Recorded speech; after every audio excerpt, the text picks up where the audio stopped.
স্মরণ করে আমাদের এই আয়োজন, তাদের প্রতি কৃতজ্ঞতা প্রকাশের যে একটা সুযোগ, তার বহিঃপ্রকাশ।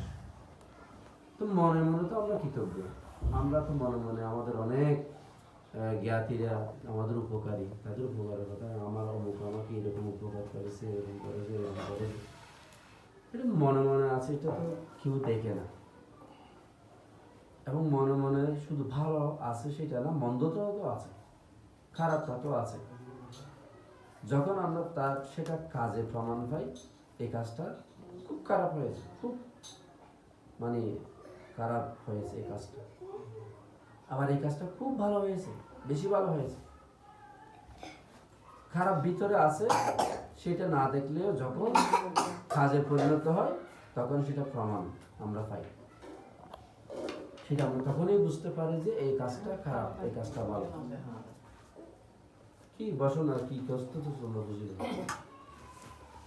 হ্যাঁ, এই কাজটা ভালো, এই কাজটা মন্দ, এটা তখনই আমরা বিচার করি যখন সেটা প্রকাশ পায়।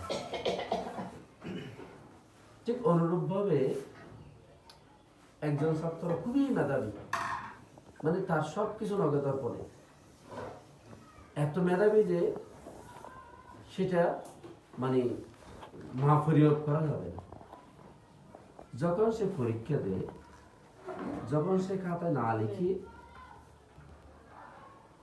শিক্ষক যখন খাতাটা মূল্যায়ন করতে যায়, তখন এত মেধাবী সেটার কোনো প্রকাশ পায় না, সেটার কোনো ফল আসে না।